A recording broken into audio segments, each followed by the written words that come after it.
Illustration number 22 से start करते हैं। Sanjeev is contemplating buying selling the shares of companies MNO। देखो 3 कंपनियां हैं, उनके शेयर्स आपको लेने हैं या नहीं लेने, ये डिसाइड करना है। ठीक है। He already holds some of the shares in each of these companies. He has the following data in his hand to aid him in his decision. Nifty का रिटर्न 16% दे रखा है, मतलब मार्केट में पैसे लगाओगे तो कितने कमाओगे? 16% कमाएंगे। 500 treasury bonds whose returns are considered risk free earns its owners a return of 35। अगर 500 रुपए लगा के 35 रुपए कमाते हो और वो भी रिस्क फ्री, तो आरएफ कितनी हो गई आपकी? 500 रुपए लगा के 35 रुपए अगर कमाते हो आप, तो कितना परसेंट रिटर्न हुआ? 7% का रिस्क फ्री रिटर्न है। कंपनी एम का बीटा जो है वो 0.95 है। आपकी कंपनी मार्केट से कम रिस्की है, तो आपका रिटर्न 16% से कम एक्सपेक्टेड होना चाहिए, पर एक्चुअल में आपका रिटर्न 13.5% आ रहा है। ठीक है। कंपनी एन 1200 रुपए का एक शेयर है, 246 रुपए की कमाई होती है, कितना परसेंट रिटर्न हुआ? 1200 रुपए लगा के 246 रुपए कमाओगे तो कितना परसेंट रिटर्न हुआ? 20.5%। बीटा है आपकी कंपनी का 1.5, मतलब आप भी मार्केट से ज्यादा पैसा कमाओगे। ठीक है। कंपनी ओ की जो शेयर प्राइस है वो 450 रुपए है, बीटा इसका 0.6 है, मार्केट से कम रिस्की है। Historical data shows annual share price increase of the company 8%, मतलब ग्रोथ जो है कंपनी की वो 8% है। लास्ट डिविडेंड 12 रुपए का दे रखा है, मतलब D0 होता है ये। और डिविडेंड पे आउट जो है कंपनी का expected to double in the next year. ठीक है। अगले साल जो डिविडेंड पे आउट है वो डबल होने वाला है, मतलब अभी 12 है तो अगली बार कितना हो जाएगा? 24। ठीक है। अब आ जाओ। अब इसमें बताना क्या था आपको? Sanjeev seeks your guidance on the course of action. क्या गाइडेंस चाहिए इनको? इनको पहले तो मुझे बताओ, क्या यहाँ पे पोर्टफोलियो बनाना है क्या?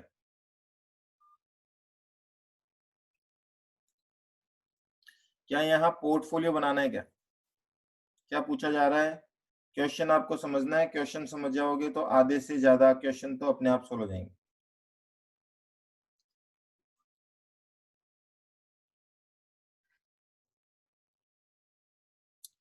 पोर्टफोलियो नहीं बनाना। अब पोर्टफोलियो नहीं बनाना तो क्या करना है? आपको तीनों स्टॉक का इंडिविजुअल डिसीजन देना है, इंडिविजुअली, कि एक स्टॉक इसमें पैसे लगाएं, बाय सेल या होल्ड का डिसीजन देना है आपको। ठीक है। तो वो कैसे देंगे हम?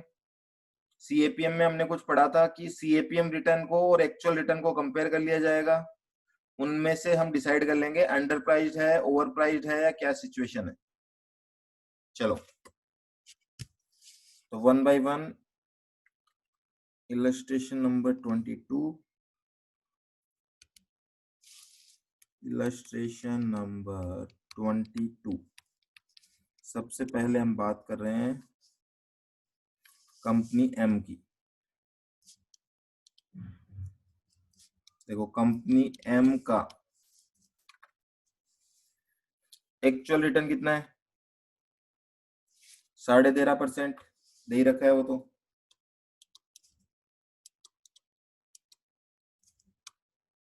एक्चुअल रिटर्न तो इस कंपनी का है 13.5%। और इसका सीएपीएम रिटर्न कितना है? सीएपीएम को यूज करके एक्सपेक्टेड रिटर्न निकालना है हमें,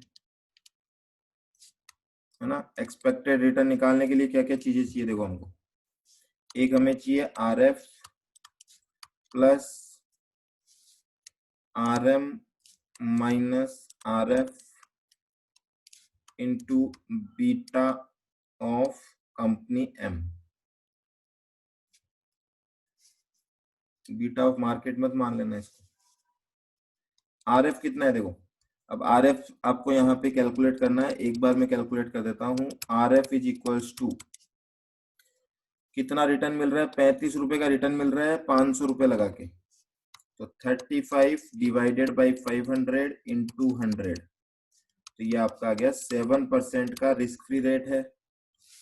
7 प्लस मार्केट से कितना कमा रहे थे, 16 माइनस 7 इंटू इस कंपनी का बीटा कितना है, इसका बीटा है 0.95। बताओ कितना आता है, ये आपका एक्सपेक्टेड रिटर्न होना चाहिए 15.55%। ठीक है, 15.55% का आपका क्या होना चाहिए, एक्सपेक्टेड रिटर्न। अब यहां से कंक्लूड करोगे आप सिंपल तरीके से, बताओ कमाना चाहिए था 15.55, कमा रहे हो 13.5। अच्छा स्टॉक है कि गंदा, अच्छा स्टॉक है या घटिया, बेकार। बेकार स्टॉक का मतलब over valued, and over valued का मतलब सेल। तो तीन चीजें ध्यान रखनी है, तीन में से एक चीज लिखनी नहीं है बढ़िया घटिया वाली, बाकी दोनों चीज लिखनी है। ठीक है, चाहो तो डिसीजन एक साथ भी दे सकते हो तीनों का, चाहो तो यहाँ पे अलग अलग भी दे सकते हो। तो मैं बोल रहा हूँ actual return, since actual return is less than CAPM return, therefore company M stock is overvalued, overvalued है ये, therefore it should be sold। लो जी, ये आ गया यहाँ पे इसका कंक्लूजन। ठीक है, ये कंक्लूजन है कंपनी एम का। सेकंड पार्ट,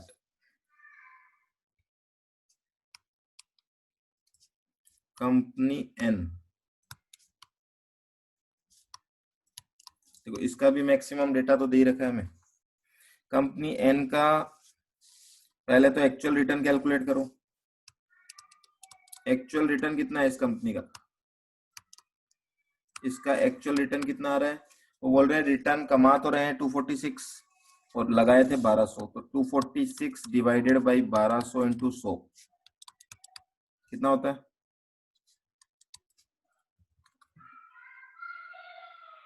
और बीटा कितना है 1.5, 20.5%, 20.5%। CAPM रिटर्न निकालते हैं हम, CAPM को यूज करके एक्सपेक्टेड रिटर्न ऑफ एन निकालना है आपको। अगेन वही फॉर्मूला एक बार वापस लिखना पड़ेगा।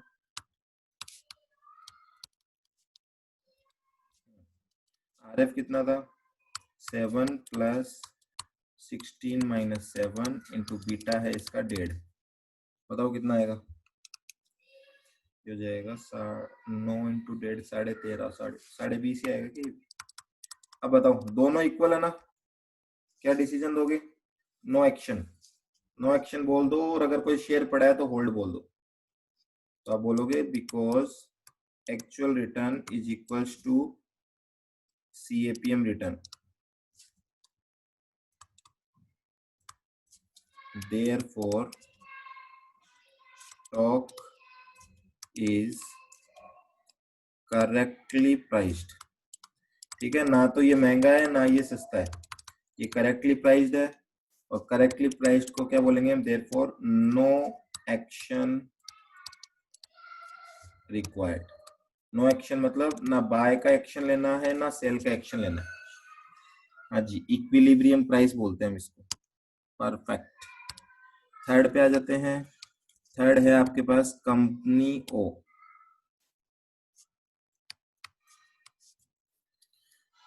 इसमें भी यही दोनों चीजें चाहिए हमें। देखो एक्चुअल रिटर्न के लिए क्या करेंगे, यहाँ पे एक्चुअल रिटर्न निकालने का तरीका कौन सा दे रखा है आपको, एक्चुअल रिटर्न निकालने का यहाँ जो तरीका दे रखा है वो दे रखा है D1 divided by P0 plus G। ये होता है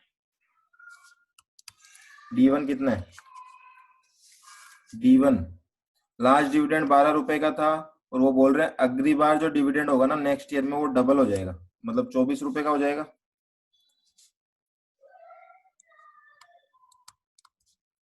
ठीक है, डिवाइडेड बाई P0, P0 कितना है 450 प्लस ग्रोथ, ग्रोथ कितनी है 8%। बताओ कितना परसेंट आता है इससे?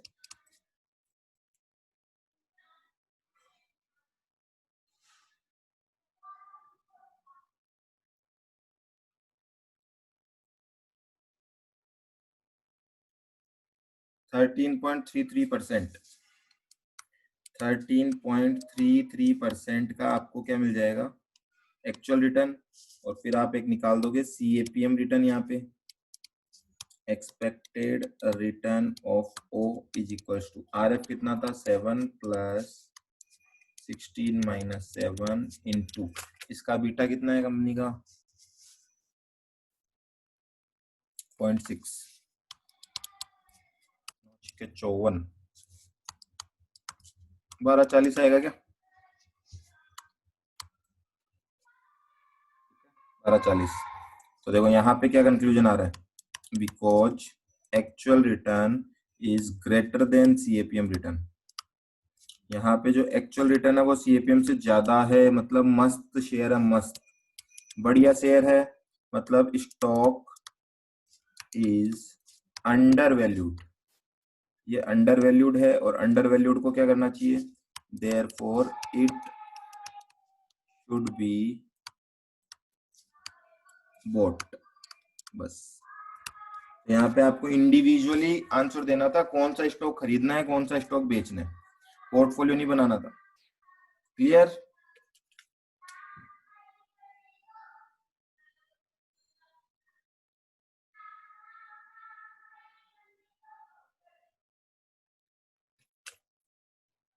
चलो नेक्स्ट पे आ जाए।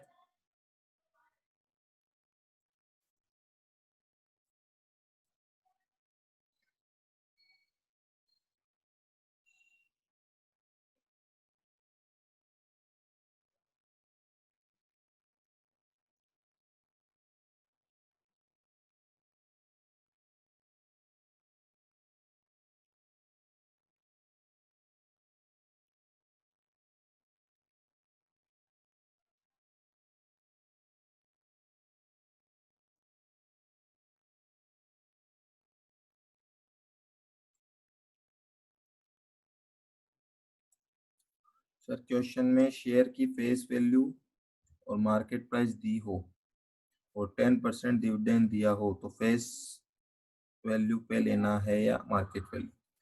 देखो 10% डिविडेंड लिखा है तो फेस वैल्यू पे लेना है, 10% डिविडेंड यील्ड लिखा है तो मार्केट वैल्यू पे। यील्ड हमेशा मार्केट वैल्यू पे कैलकुलेट होती है और नॉर्मल जो रेट होती है वो हमेशा फेस वैल्यू पे कैलकुलेट होती है। ठीक है, चलो 23 इलस्ट्रेशन पे आ जाते हैं हम एक बार। Illustration number 23। Good luck limited has been enjoying a substantial net cash inflow, and until the surplus funds are needed to meet tax and dividend payment and to finance further capital expenditure in several months time, they have been invested in a small portfolio of short term equity investments। तो ये line क्या बोल रही है, इससे कोई लेना देना नहीं है, ये केवल आपको समझा रहे हैं। एक कंपनी है, उसके पास कैश इन हैंड पड़ा है और अभी शॉर्ट टर्म में उसको वो पैसा कहीं इन्वेस्ट करना है, क्योंकि अभी उस पैसे का कोई यूज नहीं है, तो शॉर्ट टर्म इन्वेस्टमेंट करना है, इक्विटी शेयर्स में इन्वेस्ट करना चाहता है वो। Detail of the portfolio which consist of shares in 4 UK listed companies are as follows. तो एक पोर्टफोलियो है जिसमें 4 यूके की कंपनीज है, A limited, B limited, C limited, D limited. Number of share दे रखे हैं चारों के, बीटा दे रखा है चारों का, मार्केट प्राइस दे रखी है चारों की, लेटेस्ट डिविडेंड यील्ड दे रखी है चारों की, और expected return on equity in the next year. इनका एक्सपेक्टेड रिटर्न, ये जो एक्सपेक्टेड रिटर्न है ये क्या है? ये कैश फ्लो पे बेस्ड है, मतलब कैसे कैलकुलेट किया हुआ है ये या तो फ्यूचर की प्रोबेबिलिटी से कैलकुलेट किया होगा या फिर D1P0 से कैलकुलेट किया होगा। ये CAPM वाला रिटर्न थोड़ी है, इसको हम एक्चुअल रिटर्न बोल देंगे, एक्चुअल रिटर्न।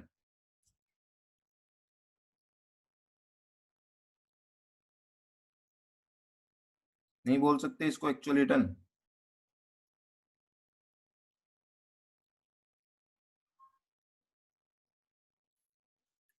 चलो ये बोलो, ये एक्चुअल रिटर्न है या CAPM रिटर्न बोलूं इसको?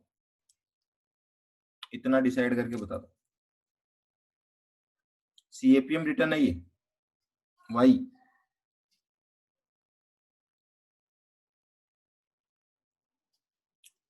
सीएपीएम रिटर्न कैसे हो गया ये? सीएपीएम नहीं, एक्चुअल रिटर्न है ये। सीएपीएम तो आप कैलकुलेट करोगे कितना आपको कमाना चाहिए। ये एक्सपेक्टेड क्यों लिखा है मैंने आपको बताया था ना, फ्यूचर डेटा से कैलकुलेट करोगे तो उसको हम एक्सपेक्टेड रिटर्न लिखते हैं, है ना। तो वो उसी की बात कर रहे हैं। तो ये तो कैश फ्लो के बेसिस पे कैलकुलेट किया हुआ है। सीएपीएम कैलकुलेट होता है रिस्क के बेसिस पे, आपका बीटा कितना है उस हिसाब से रिस्क को देखें तो कितना रिटर्न कमाना चाहिए। ठीक है, तो इतना थोड़ा सा समझना है इसमें। दूसरा, the current market return is 19%, ये आपका आरएम हो गया। रिस्क फ्री रेट 11 है, ये आपका आरएफ हो गया। On the basis of data given, calculate risk of Goodluck Limited short-term investment portfolio relative to date of market। बताओ, मार्केट से रिलेटिव रिस्क का मतलब क्या होता है? Portfolio risk relative to date of market का मतलब बीटा। बस इतना आपने पकड़ लिया ना, यही पूछ रहे हैं ये चीजें। बीटा ऑफ पोर्टफोलियो कैलकुलेट करना है कुल मिला के आपको यहाँ पे। तो देखो, सबका बीटा दे रखा है आपको। इंडिविजुअल सिक्योरिटीज का अगर आपको बीटा दे रखा है तो क्या इनका वेटेड एवरेज करने से आपके पोर्टफोलियो का बीटा आ जाएगा? हाँ जी, आ जाएगा, ये हमने फॉर्मूला पढ़ रखा है। ठीक है, तो फर्स्ट का आंसर तो आ जाएगा वेटेड एवरेज से। Recommend with reason whether Goodluck should change the composition of its portfolio.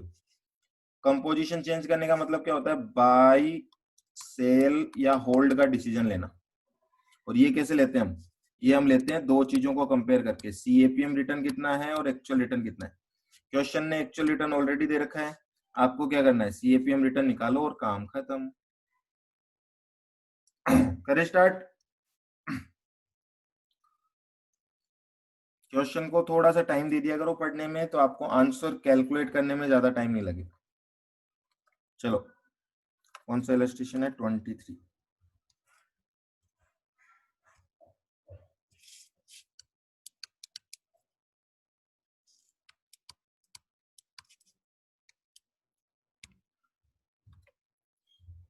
तो फर्स्ट पार्ट है इसका, बीटा ऑफ पोर्टफोलियो निकालना है। उसके लिए आपको बनाना पड़ेगा टेबल। एक तो कंपनी का नाम लिख दो, कंपनी का नाम लिख दिया, उसका बीटा लिख दिया हमने। एक हमारे पास नंबर ऑफ शेयर्स दे रखे हैं, नंबर ऑफ शेयर्स दे रखे हैं, और उनकी मार्केट प्राइस पर शेयर भी दे रखी है, मार्केट प्राइस पर शेयर। तो इससे आपको क्या पता लग जाएगा? इन्वेस्टमेंट की अमाउंट पता लग जाएगी, इन्वेस्टमेंट अमाउंट। ठीक है, जो कि मार्केट वैल्यू है उसकी। और इससे क्या कैलकुलेट हो जाएगा? वेट। और इस वेट को मल्टीप्लाई कर देंगे बीटा से, तो बीटा इंटू वेट करेंगे तो आपके पास आ जाएगा बीटा पोर्टफोलियो। चलो, ये टेबल बनानी पड़ेगी आपको। A limited, B limited, C limited और डी लिमिटेड, चार कंपनी है, चारों का बीटा 1, 20, 2, 30, 85, 1, 28। 1, 20, 2, 30, 85 और 1, 28। ठीक है, नंबर ऑफ शेयर्स कितने हैं? 60,000, 80,000, 1,00,000, 1,00,000। 60,000, 80,000, 1,00,000 और 1,00,000। मार्केट प्राइस कितनी है? ज्यादा होगी क्या? मार्केट प्राइस 429, 292,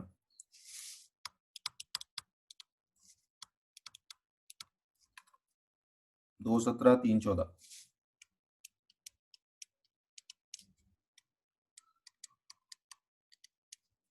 करो मल्टीप्लाई करके बताओ इन्वेस्टमेंट की वैल्यू। 60,000 इंटू 4.29, 2,57,400। 2,57,400, फिर 2,36,600, 2,33,600, सॉरी 2,33,600, फिर 2,17,000,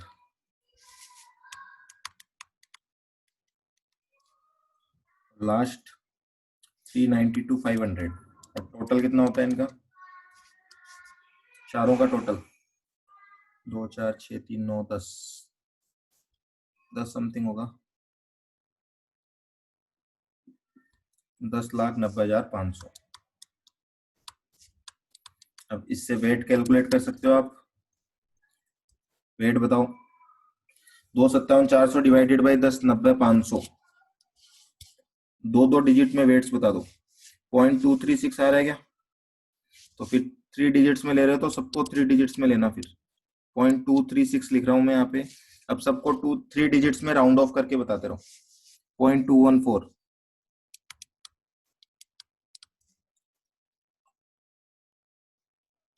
11,05,000 आएगा। ऐसे ना करो लाला, गलत हो जाएगा। 11,05,000 आ रहा है, ठीक है। 11,05,000, तो फिर वेट भी चेंज हो जाएंगे यहाँ पे।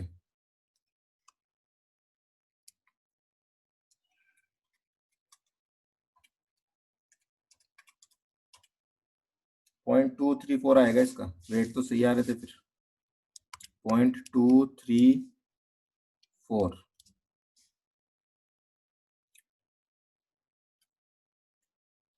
0.212,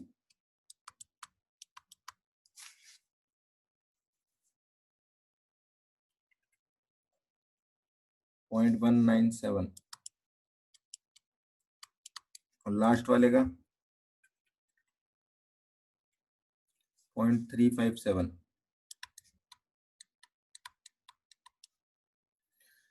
मल्टीप्लाई करो बीटा को।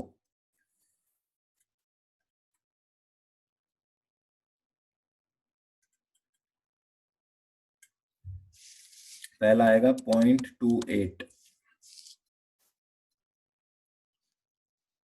281, 0.488, 0.168, और लास्ट वाला आप बोल रहे हो 0.49। लास्ट वाला 0.49 आ रहा है क्या? 0.457 आ रहा है। और टोटल कितना आ रहा है इनका? Total, this is beta of portfolio,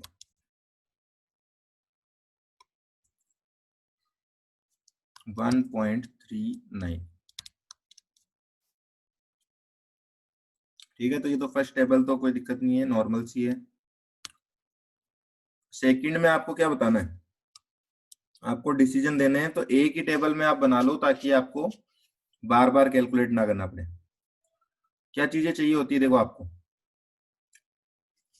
company का नाम लिख लेते हैं पहले। पहले तो टेबल का फॉर्मेट डिसाइड कर लो कि क्या क्या कॉलम बनाने हैं इसमें। एक तो कंपनी का नाम लिख लेंगे एक फर्स्ट कॉलम में, तो फिर एक्चुअल रिटर्न आपको दे ही रखा है तो वो लिख लेंगे यहाँ पे एक्चुअल रिटर्न। फिर हमें निकालना है सीएपीएम रिटर्न। देखो सीएपीएम रिटर्न दे रखा है या निकालना है?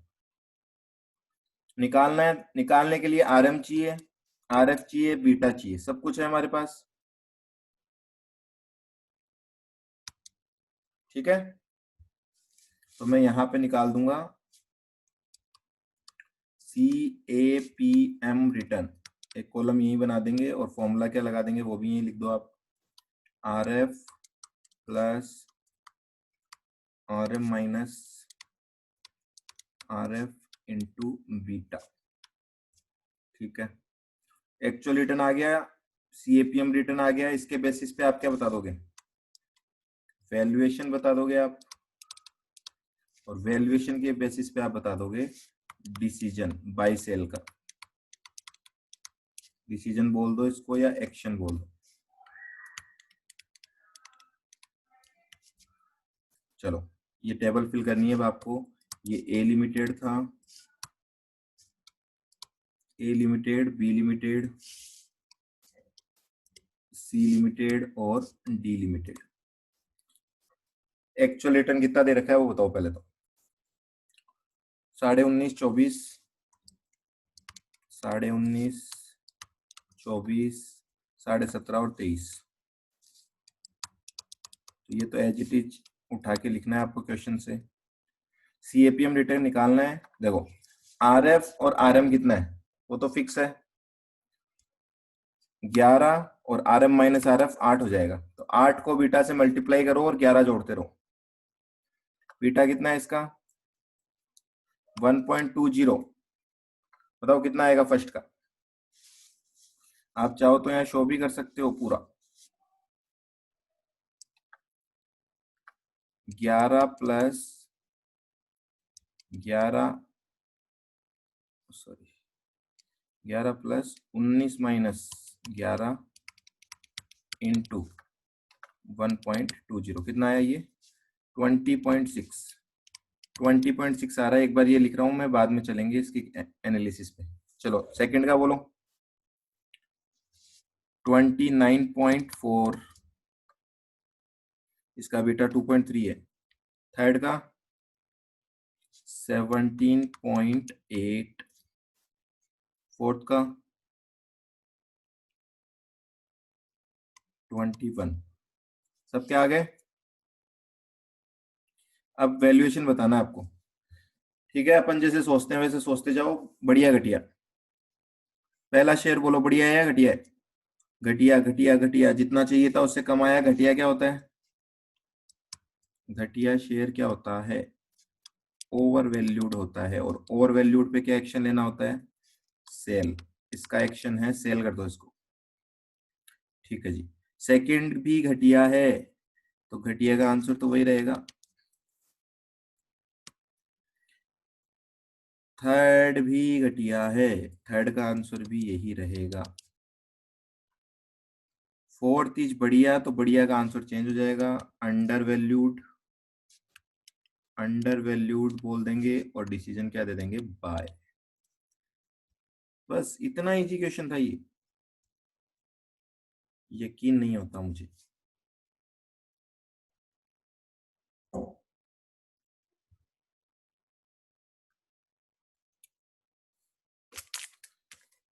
इजी है क्वेश्चन या टिपिकल है।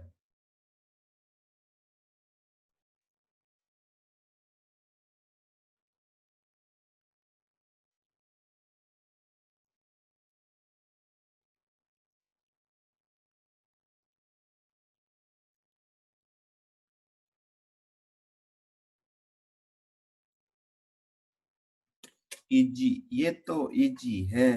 चलो तो ऐसे ही होते हैं तो क्वेश्चन। अरे 100% को जब देखोगे ना पूरे को, तो कहीं क्वेश्चन इजी होते हैं, कहीं थोड़े टिपिकल होते हैं, मिक्सचर होता है सबका। चलते हैं अब आगे। अल्फा का यूज आ रहा है, अल्फा पढ़ेंगे, अभी हमने पढ़ा नहीं। जितना पढ़ा है वो मैं खत्म करवा रहा हूँ, उसके बाद छोटे मोटे टॉपिक्स बचेंगे अब। ये भी अल्फा पे बेस्ड है, इसको भी आगे करेंगे। ठीक है, ये भी आपका नेक्स्ट कंसेप्ट पे है, ये भी नेक्स्ट कंसेप्ट पे।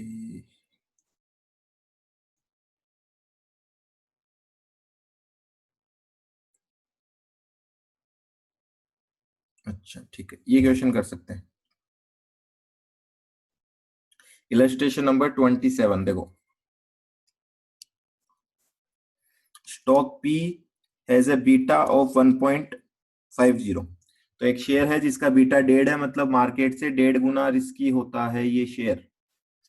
मार्केट एक्सपेक्टेशन 15% रिटर्न का है, मतलब R M is equal to 15%। ठीक है। For stock Q it is 0.80। Oh my god, sorry, थोड़ी सी लैंग्वेज पढ़ोगे तो डिफरेंस आएगा। देखो मार्केट एक्सपेक्टेशन का मतलब इस शेयर का बीटा 1.5 है, और मार्केट में इस शेयर से एक्सपेक्टेशन है 15। तो ये आरएम नहीं हुआ, ये आरपी हो गया। समझ रहे हो क्या, देखो कैसी लैंग्वेज लिख रहे हो। मार्केट एक्सपेक्टेशन 15% की इस स्टॉक से है, मार्केट के रिटर्न से नहीं है। सेम उसी तरीके से स्टॉक क्यू का बीटा दे रखा है और उसका एक्सपेक्टेड रिटर्न दे रखा है। अब मुझे बताओ ये वाला जो एक्सपेक्टेड रिटर्न है, ये सीएपीएम वाला रिटर्न है या कोई अदर रिटर्न है। ये दिस इज CAPM, क्योंकि क्वेश्चन की लैंग्वेज पढ़ोगे तो वो बीटा के साथ लिख रहा है, मतलब रिस्क की तरह, रिस्क के बेसिस पे आपकी एक्सपेक्टेशन ये आ रही है, तो ये CAPM रिटर्न दे रखा है आपकी बार। ठीक है, if risk free rate is 6%, RF 6% है, मार्केट रिस्क प्रीमियम इज 7%। मैंने आपको लिखाया था मार्केट रिस्क प्रीमियम किसको बोलते हैं हम, what is known as market risk premium,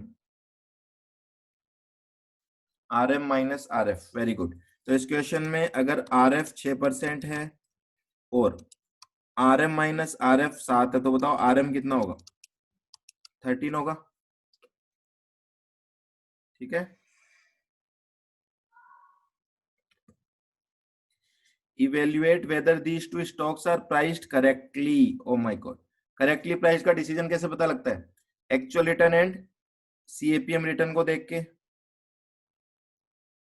ठीक है, if these two stocks to be regarded as correctly priced, what should be the risk free rate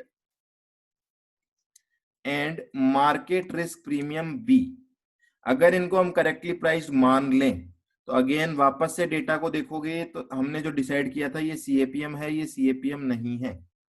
अब कोई समझ सकता है कि क्यों नहीं है ये CAPM, क्योंकि CAPM निकालने की तो इंफॉर्मेशन दे रखी है। देखो हमें दो रिटर्न चाहिए होते हैं, एक CAPM चाहिए होता है, एक एक्चुअल रिटर्न चाहिए होता है। अब आप केवल ये फाइंड आउट कर लो क्वेश्चन में क्या दे रखा है आपको, क्वेश्चन में आपको इन दोनों में से एक रिटर्न दे रखा है, तो मैं बोल रहा हूँ CAPM निकालने का तो डेटा दे दिया उन्होंने, तो जो रिटर्न दे रखा है वो ऑब्वियसली क्या मानना है हमें, वो एक्चुअल रिटर्न दे रखा है। आधी बात समझ में कैसे पकड़ोगे आप इसको, क्लियर, क्योंकि एक्सपेक्टेड रिटर्न दोनों को ही एक्सपेक्टेड रिटर्न बोला जाता है। तो सिंपल सा आप क्वेश्चन में फाइंड आउट कर लो, जिस चीज का डेटा दे रखा है वो तो आपको कैलकुलेट करना है, अदरवाइज तो फिर क्वेश्चन में कुछ बचेगा ही नहीं। और अगर आप इसको CAPM मान लेते हो तो एक्चुअल रिटर्न नहीं निकल सकता क्वेश्चन में। तो ये तो इजी सा है क्वेश्चन। अब आपको इसमें एक पार्ट तो बहुत सिंपल है, पहला पार्ट तो आपको करेक्टली प्राइस बताना है। चलो सॉल्व करना ही पड़ेगा क्योंकि थोड़ी सी इक्वेशन यूज आएगी, और मुझे पता है इक्वेशन आते ही कईयों का थोड़ा सा डगमगा जाता है मामला। इलस्ट्रेशन नंबर 27, फर्स्ट पार्ट क्या बोल रहा है, दोनों का आपको डिसीजन बताना है। तो मैं बोल रहा हूं पहले तो बीटा पी कितना दे रखा है हमें, 1.50, और इसका एक्चुअल रिटर्न कितना दे रखा है हमें, 15%। तो CAPM रिटर्न निकल जाएगा, CAPM के बेसिस पे एक्सपेक्टेड रिटर्न ऑफ P कितना होगा, वही RF plus RM minus RF into beta P। RF दे रखी है आपको कितनी, 6%, प्लस, अब मैं बोल रहा हूँ इन दोनों को एक साथ ही लिख रहा हूं मैं क्योंकि हमें साथ में दे रखा है 7 इंटू बीटा 1.50, कितना आएगा, 16.50%। बताओ क्या डिसीजन है, actual return lower than CAPM return, क्या होगा, घटिया, therefore stock is over valued है ये, बस। अब आपको डिसीजन नहीं पूछा है बाय सेल क्या करना है, आपको तो पूछा था करेक्टली प्राइस्ड है या नहीं, ये वो बता दो, तो हमने बता दिया stock is not correctly priced, it is over valued. दूसरा स्टॉक क्यू, तो एक्चुअल रिटर्न ऑफ क्यू दे रखा है आपको, कितना दे रखा है, 12.5%, और CAPM को यूज करके एक्सपेक्टेड रिटर्न निकाल दो, इसका एक्सपेक्टेड रिटर्न ऑफ क्यू क्या हो जाएगा, 6 प्लस 8 इंटू बीटा कितना है इसका 0.80, कितना आएगा 11.60%। अब बताओ, because actual return is greater than CAPM return, अब की बार और शेयर इज बढ़िया और बढ़िया share is, therefore stock Q is undervalued।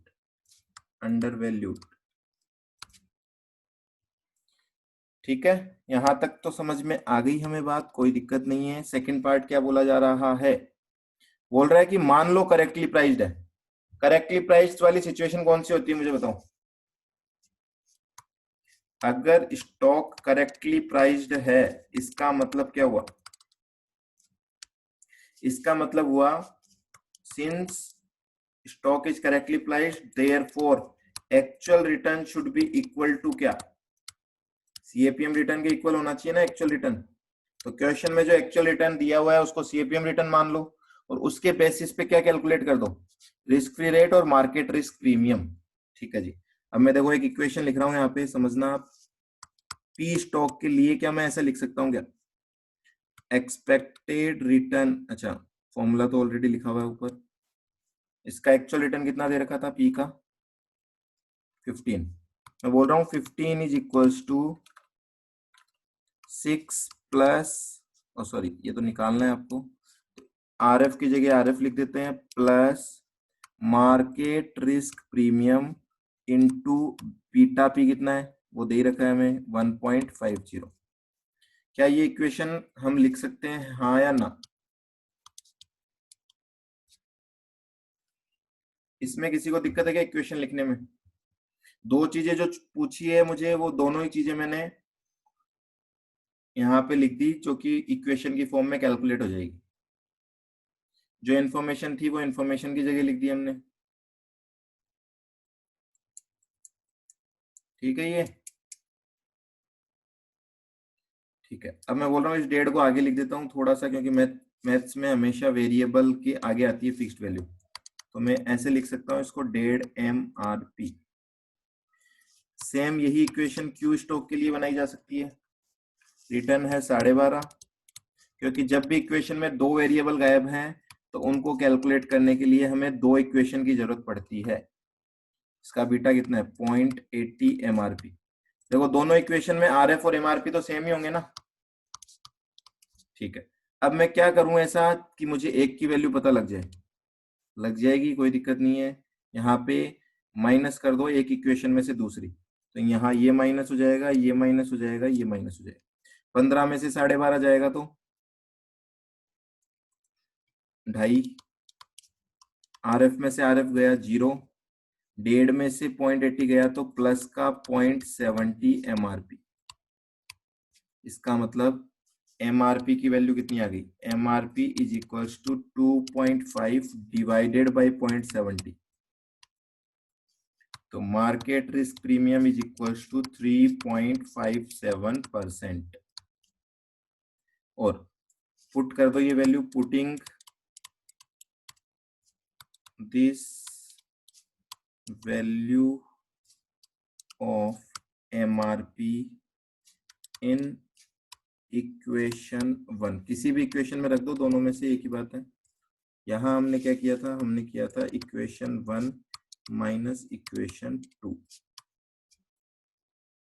ठीक है, इक्वेशन 1 में इसकी वैल्यू रखेंगे तो क्या आएगा, देखो 15 is equals to R F plus 3.57 into 1.50। बताओ आर एफ की वैल्यू कितनी आती है, 9.65% बोल रहे हो आप। लो जी, आंसर आ गया हमारा।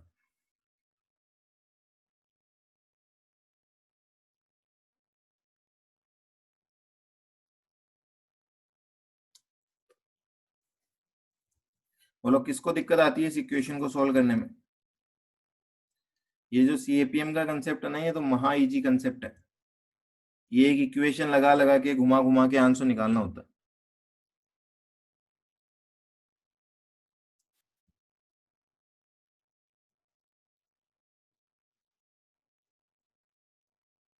हो गया सबसे। सर स्टॉक क्यू सीएपीएम से एक्सपेक्टेड रिटर्न 11/6 आएगा, 11/6 तो लिखा है, 11/6 लिखा है ना, देखो सीएपीएम का रिटर्न 11/6।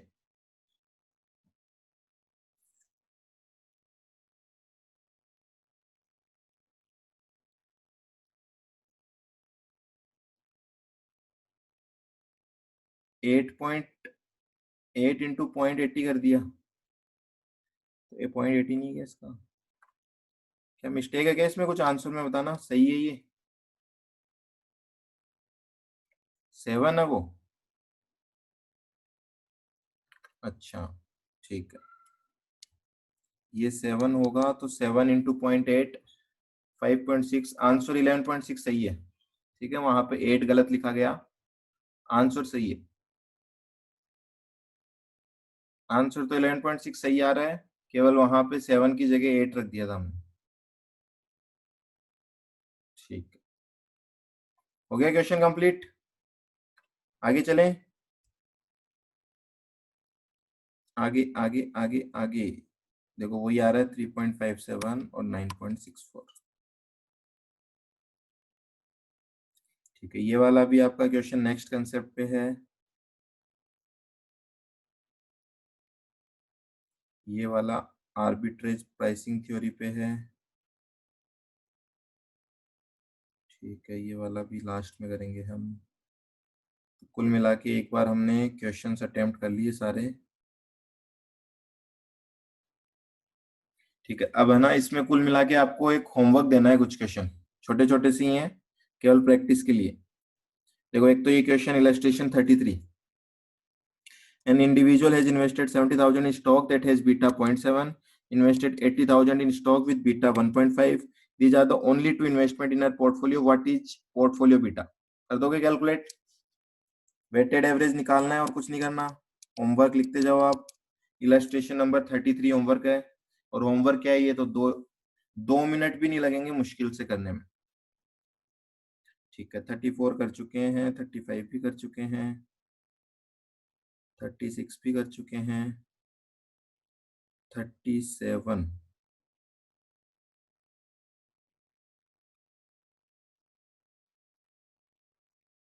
37 आपने 36 कर लिया ना, फिर तो 37 भी इसके साथ ही दे देना चाहिए था।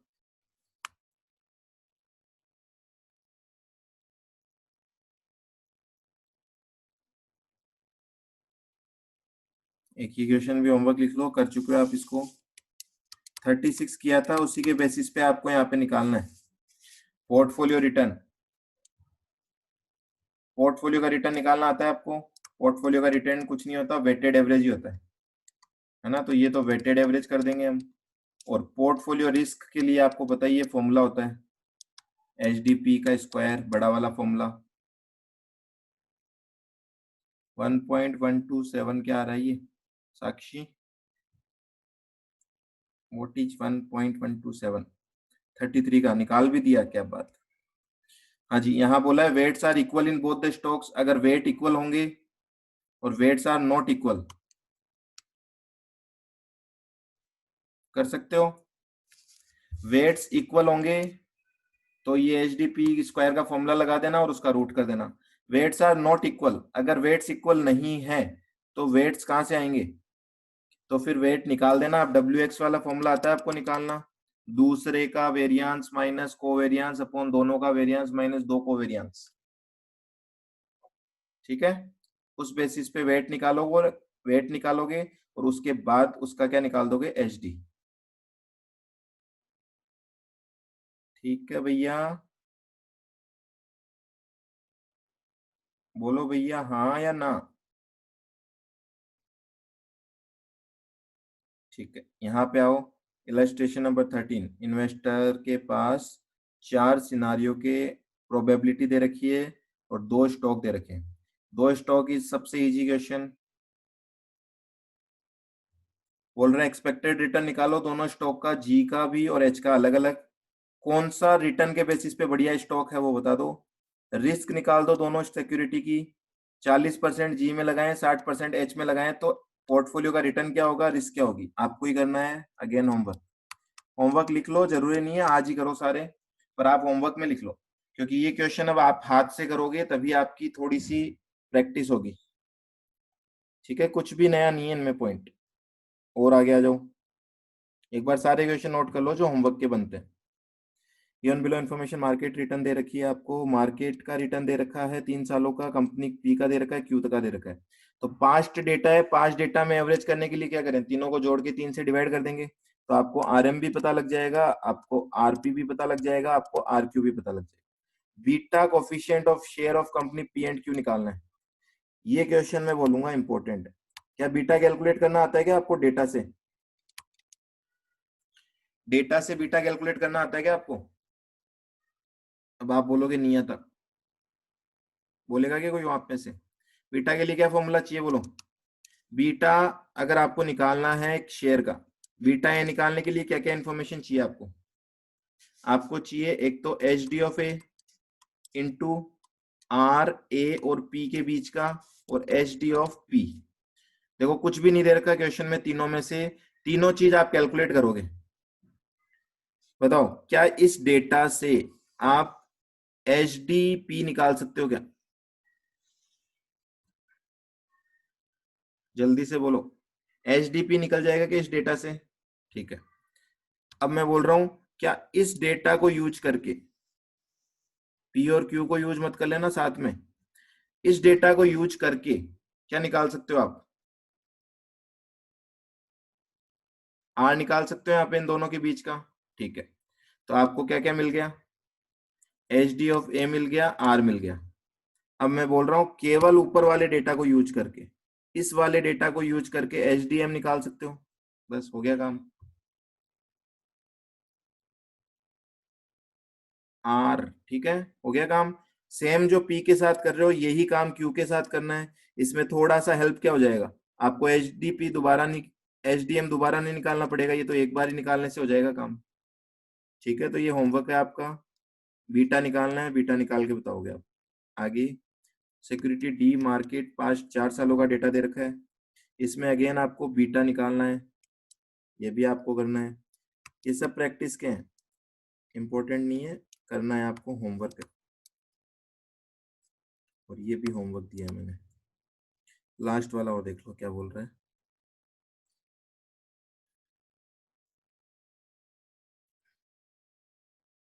स्टैंडर्ड डेविएशन दे रखा है, कोरिलेशन दे रखा है, मार्केट डेविएशन दे रखा है, रिटर्न गवर्नमेंट सिक्योरिटी का दे, market portfolio investor wants to know why the required return on security, लो जी ये भी आपको करना है। तो कुल मिला के ये होमवर्क है कुछ, जितने हो जाए उतना ही अच्छा है आपसे जल्दी। ठीक है, थोड़ा देख देख के करना, पर ऐसा नहीं है कि आप फटाफट से बस इसी में कर दो कैलकुलेटर लेके। चलो ये हो गया, आप कल से करेंगे हम इसमें नए कंसेप्ट स्टार्ट, जो कि बहुत कम कंसेप्ट बचे हैं अब आपके। लगभग जितना आपने पढ़ लिया, अगर वो अच्छे से आता है तो आगे वाले कंसेप्ट में तो 1% भी दिक्कत नहीं आएगी। ठीक है, इन्हीं पे बेस्ड है वो सारी की सारी चीजें।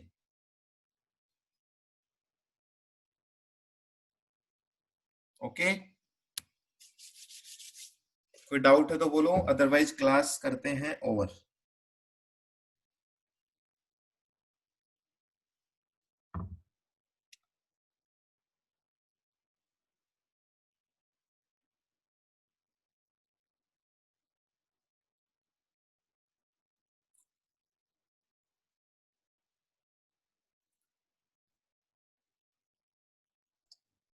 ओके, तो कोई डाउट नहीं है तो tata bye bye, take care.